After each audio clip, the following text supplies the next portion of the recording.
Me don't want she nowhere near here. Let she stay over there. Because she got spoil the achar. That's when she began to notice there was a difference.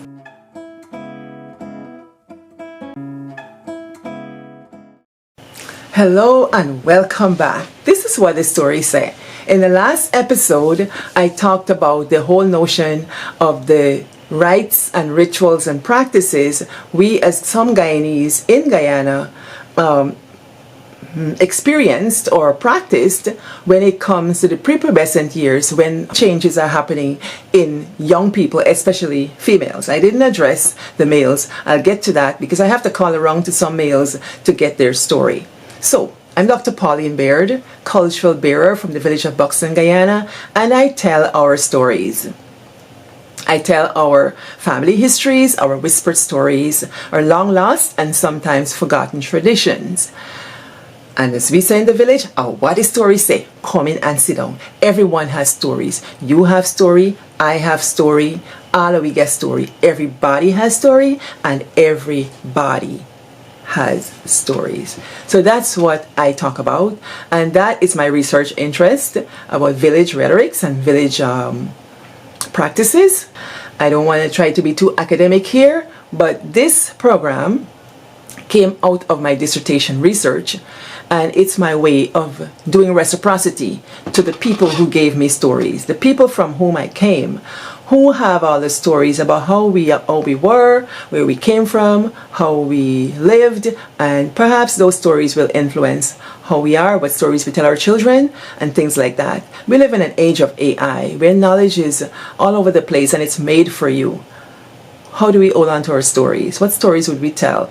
Can AI tell our story? That's the kind of thing I'm working with here, or the challenges I have. Okay, so what we're working with today, I want to continue this discourse about maturation and the rites of passage, or the traditional practices that we know of, so we can archive them in this space, okay? And I want you to contribute.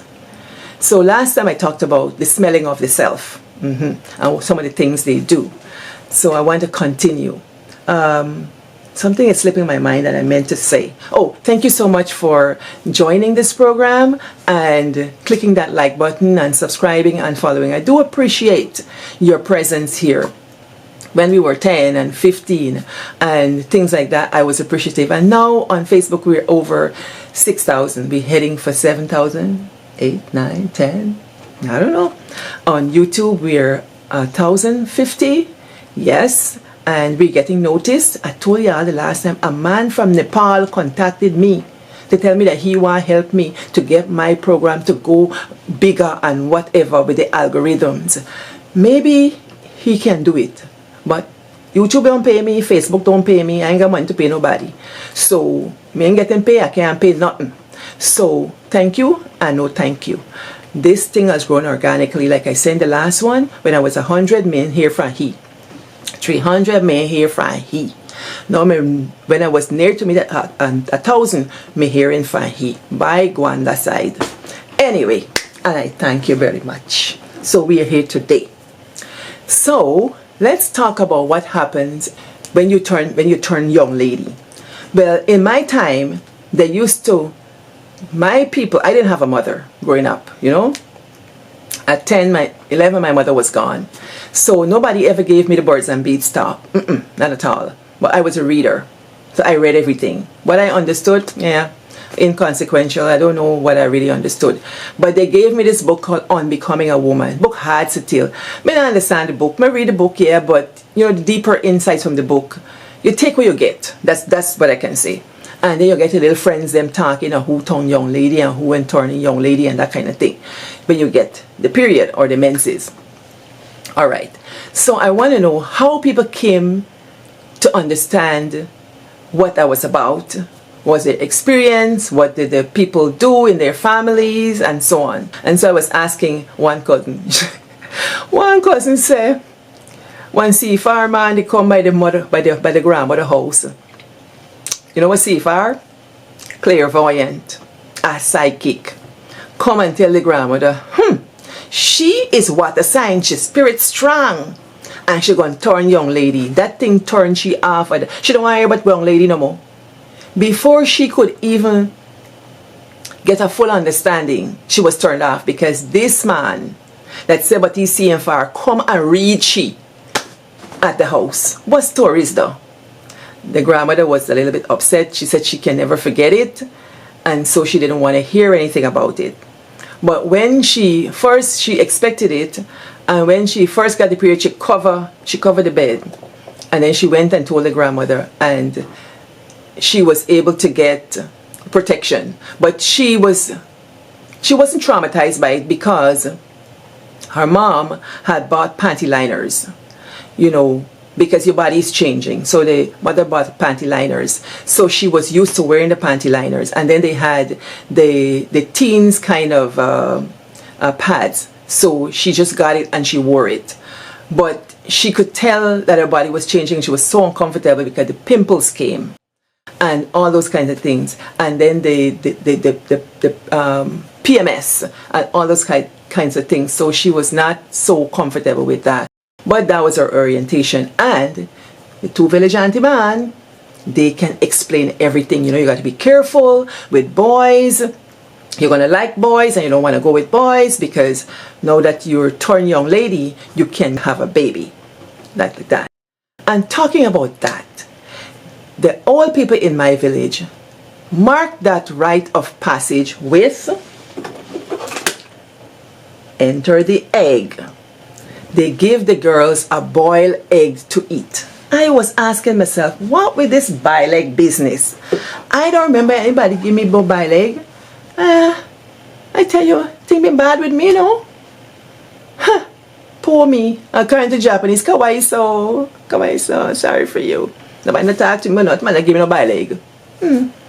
So the most girls get the boiled egg. And I was wondering, what is it with this boiled egg? They don't give you the boiled egg at the second period. They don't give you any other time, but only when you get the first menses or the first period. So I wanted to know what is in an egg that could probably spur them to do that.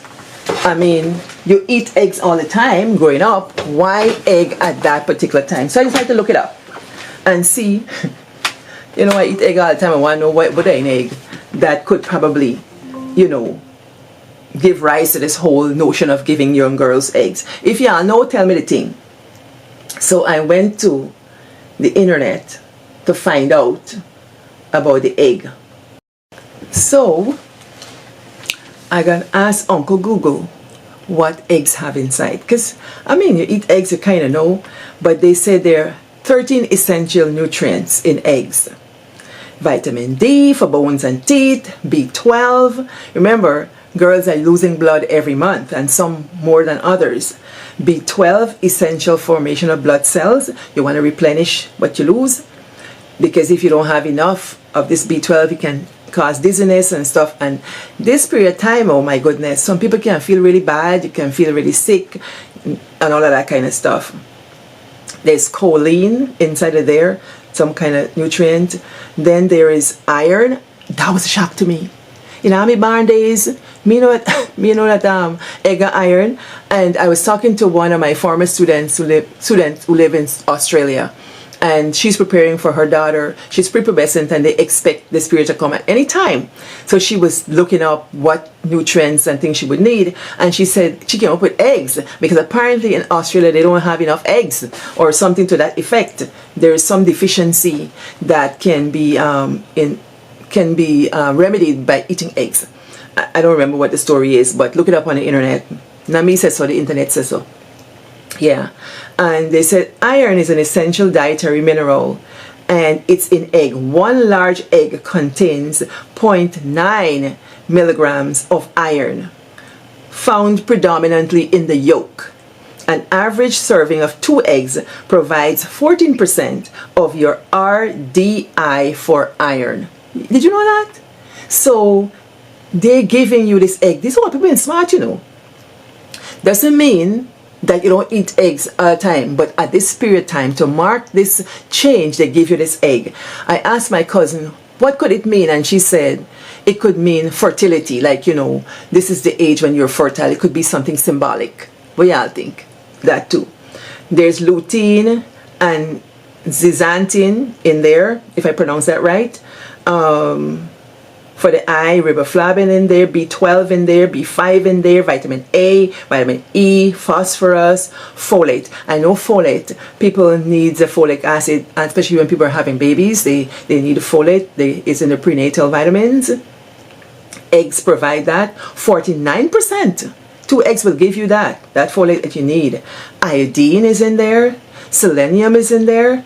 Those are the 13 nutritional essential nutrients in eggs that we would get if we eat them. So that's what the old people used to give the girls when they get their period.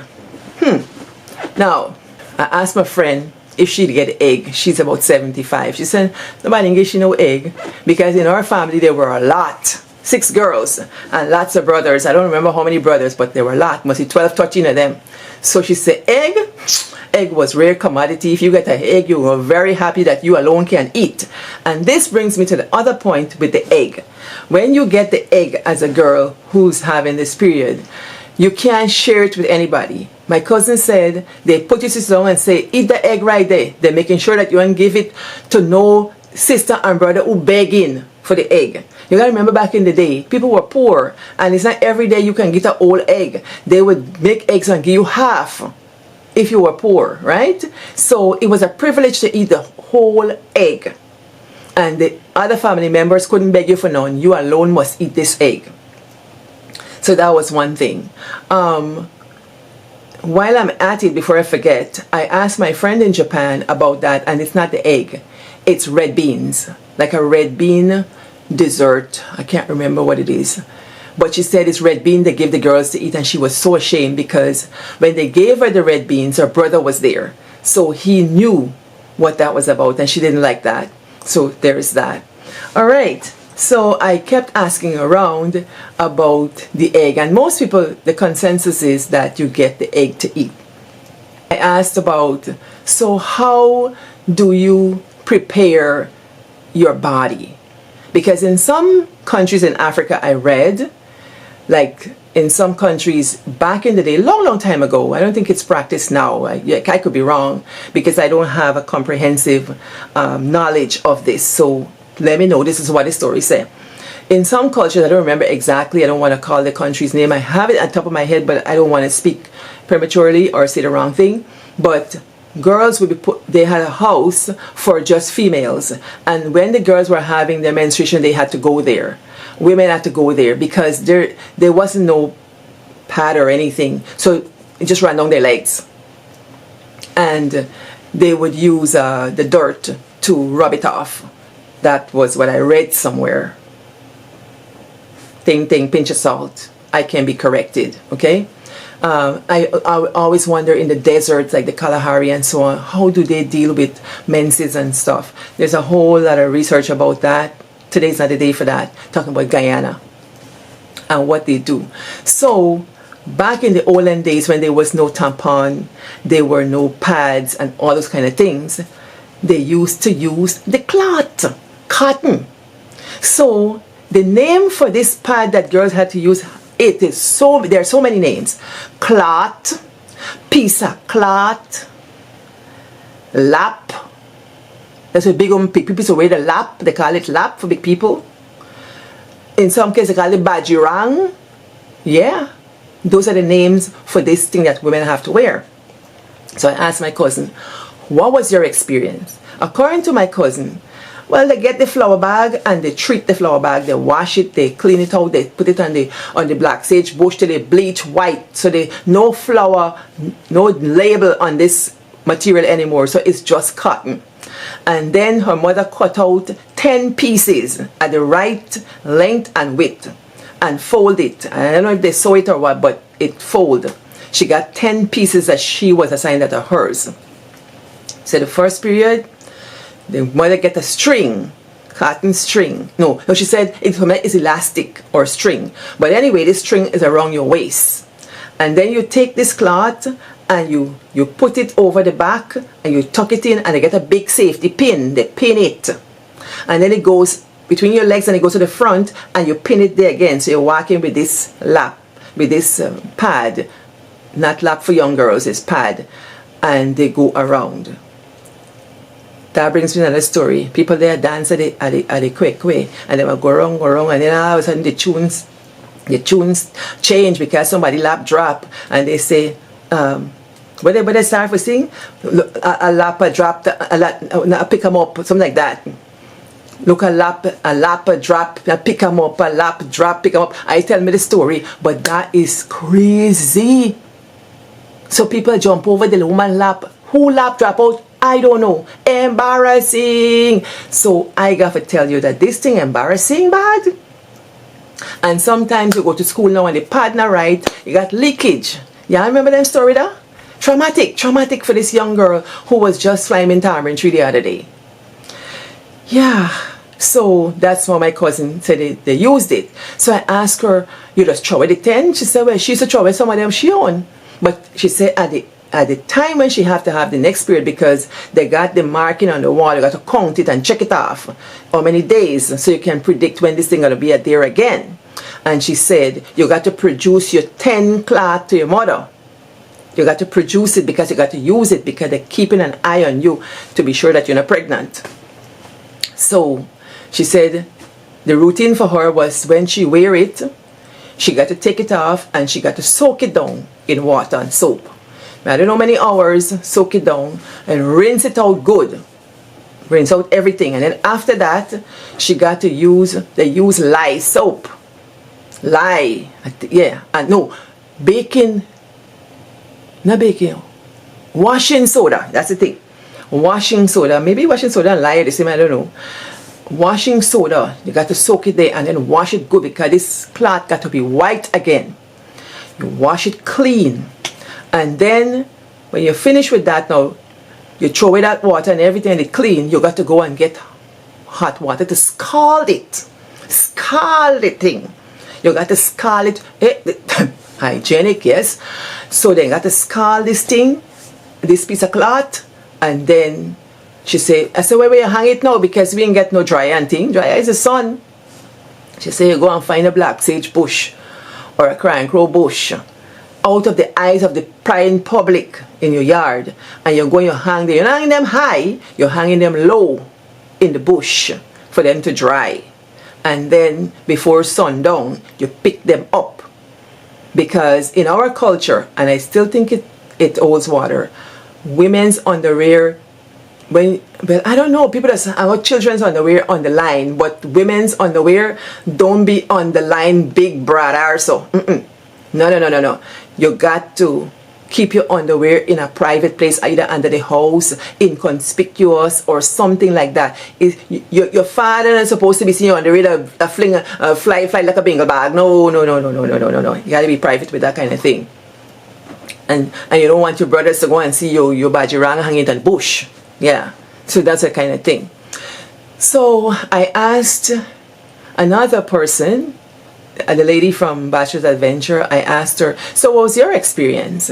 And she told me something that's very strange or very peculiar that I hadn't heard of. But so I have to pursue the story some more, because if she's had that experience, a lot of people would have had that experience as well. But I never heard about it in my village. Maybe because I never really asked. I'm now asking. So she said when she got her first period, she saw the little bit of blood. So she said, Mommy, I see some blood on my underwear. She said, okay, come. And she got the cloth and she applied and showed her how to put it on. And she said, tomorrow, when you get it, you must must come to me. So the next day, the flow was heavy. The first day, the flow wasn't heavy. And you see this business of the flow, that's another story in itself. I'm going to interject in case I forget. Some people would have no flow in the morning, and from midday they would have a flow. I know one person who used to go to school with no flow in the morning, come home with midday, put on the pad and go back to school. Nothing in the morning. Clockwork. So she went to her mother the next day and it was a heavy flow. And the mother took the pad and took a new penknife that she bought and put the penknife in the pad, fold it up, and buried it I ever hear things so? What is the symbolism of that? What is the meaning? What does that do? Why do they do that? Y'all ever hear it? So I have, my mind was going really wild, you know? So I asked one of my school friends, and I said, Colleen, you ever know anything like that? Joy, you ever know anything like that? Because I'm a body friend, you know. They never hear about that. But one of my other school friends told me that a lady was living near her house. She called the woman by name. She said a woman tells her mother, must bury your daughter pads. And if you bury it there, she now get pregnant because the guys will want she wouldn't get it up. It's a deterrent for the get it up. Y'all ever hear that? I don't know. That's what they think. I don't know what truth is there to that or whatever. Y'all talk. So when I asked my cousin about the knife and the pen knife in the pad, and the lady had plenty of children, so I was asking her, you mean for tell me in your yard 6 pen knife buried there? Pen knife in the yard. Suppose you there dig up one day and dig up a pen knife, you think, what use? Think, give me pause. What is buried in your yard? Never yard. What buried in your yard and why? I don't know. So my first thing, a knife cuts. What is it they want to cut?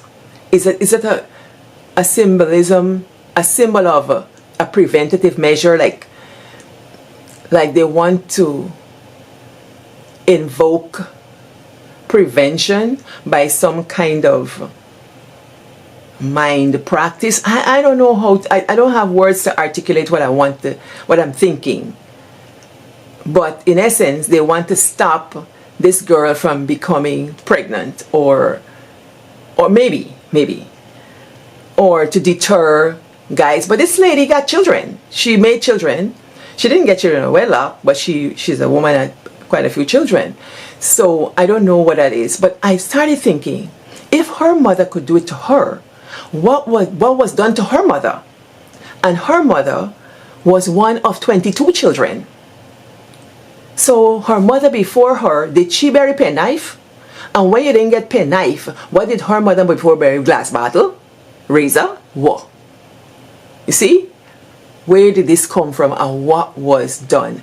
Is this something that Africans brought with them? I don't know. So I got to go to my African friends and ask them, do you guys have any practice like that? I got to get on a call to South Africa, and if I get the information, I'm going to come back next week and tell you guys. So those are some of the things that gave me pause. So this young girl was told by her neighbor, mother was told by the neighbor, bury her thing so that guys would not get her pregnant. Makes me wonder, what them people is know about biology, yeah? One way people get pregnant, that me know. Twist it or turn it. Egg, gotta meet the sperm, get the zygote, that only one way me know. So, what burying something gonna do for stop that? In all practicality, I don't know. Is it mind over matter? And do these girls even know? Because I don't know if guys know that kind of stuff. Do they know? What does it matter? Yeah. So I was asking my student from Palau, what are the stories that Palauans have? She said, in Palau, when the girl gets the period, they call it smerabuil. Smerabuil. Smerabuil. Smer means sickness or to be sick. Buil means moon. The Palauan flag is a turquoise flag with a yellow circle in the middle. Palau is a island nation, sits on beautiful water in the Pacific. Yeah, and so it's awesome. And so everything revolves around moon and cycles and tides and everything.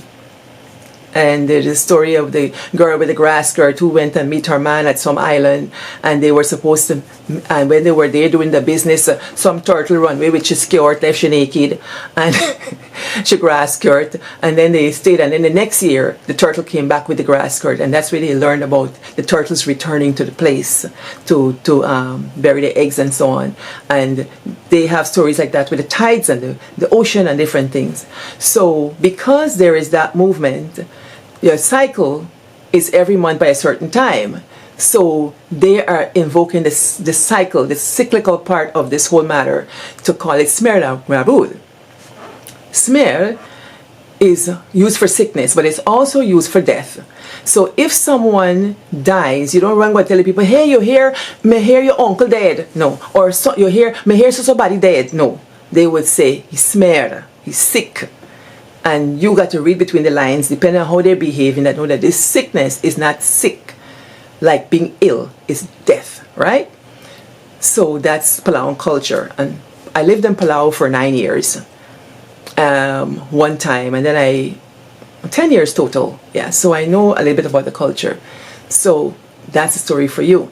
Well, you know my friend Lalita, I got to always ask she about the Indian part, the Indo-Guyanese part. Well, Lalita said she gonna rack her brains to see, but what came to her mind was one time her older sister was there. She said they had some kind of festival that they had to prepare for. And Lalita is Hindu. And they were making achar, mango achar, and so all the women were really busy making this achar. And she was little, so she got to help them. Tell she, go bring this, go carry that, go fetch this, go fetch that, throw this, whatever. So she's going back and forth, only to see she big sister sit down over there like a Miss Papa Mlal. Sit down, cocktail, and watch them. So she started to get vexed. She said, how come she sit down over there? I know ask she for do nothing, and when they me walk out. The grandmother said, we don't want she nowhere near here. And she stay over there. Because she got spoil the achar. That's when she began to know and notice there was a difference. Okay, at this time, I want to invite you, family and friends who know more, to chime in this part. How are women regarded in certain religious organizations? What are the myths out there? What is the truth out there? I know for sure there's a lie about Muslim women that says that they are not allowed to pray and fast during the menstruation period because they're unclean. But I read that that is not the fact. It is because the Prophet Muhammad wanted them to rest and relax because it's a hard time they're going through. So what do you know? Let's talk about it. Let's teach each other. Thank you very much. I don't know that Guyana, in the regular population, there's such a concept. Do you guys know? Because I never grew up with the notion that I'm unclean or anything is wrong with me, you know, or anybody else. As a matter of fact, if a girl happen to have a leakage, you tend to be sympathetic towards her, you know, like that. So, yeah, what do you guys think? So those are some of the incidences that I could remember. People talking about. Yeah. And so, one more thing. Sometimes some girls, they with their old grandmother, proper old, and them ain't just giving them little pad, they're giving them the whole lap. Big. Look, you see by them bams, see a big knot you see at the back of the, by the upper butt. I said to myself, how come she always get a knot there? That used to be embarrassing. Really embarrassing. Yeah. And they get some people, some old people, used to have the string, because even though they're no longer menstruating, they're so used to wearing lap and bajirang, they got to keep, because if they're not wearing the lap or the bajirang, they feel like too much air going up in there, they feel naked. They feel naked. Those are the days when old people used to be together, you know, them are walking slacker, they have decorum. So that brings me to the end of today's program. If you have any stories, please tell them, because wahdihstoryseh is only sweet when you contribute. Push that subscribe button. When you subscribe, put the notification bell so you know when I post. I was thinking of changing the date, but I'll stick to this day because it's more convenient to me. Yeah, what am I wearing? I'm wearing Dara Dara. I changed out the earrings. And this here, I'm wearing Go-Go. I call it Go-Go. It's a necklace I bought in South Africa on the street from a grandmother. And a South African grandmother is called Go-Go. If you ever hear Trevor Noah talk about his grandma, he would talk about go-go. So I could do anything with this necklace. I could squeeze it, it just forms, you know, anyhow, you know, whatever you want. So that's it for today, and thank you very much for watching, and I'll see you next week with another story. Yes, in the development of us human beings and our culture. I'll talk more about Guyana and its development as the inspiration comes to me, because I think I can equate it to human development. Pretty interesting. Y'all walk good.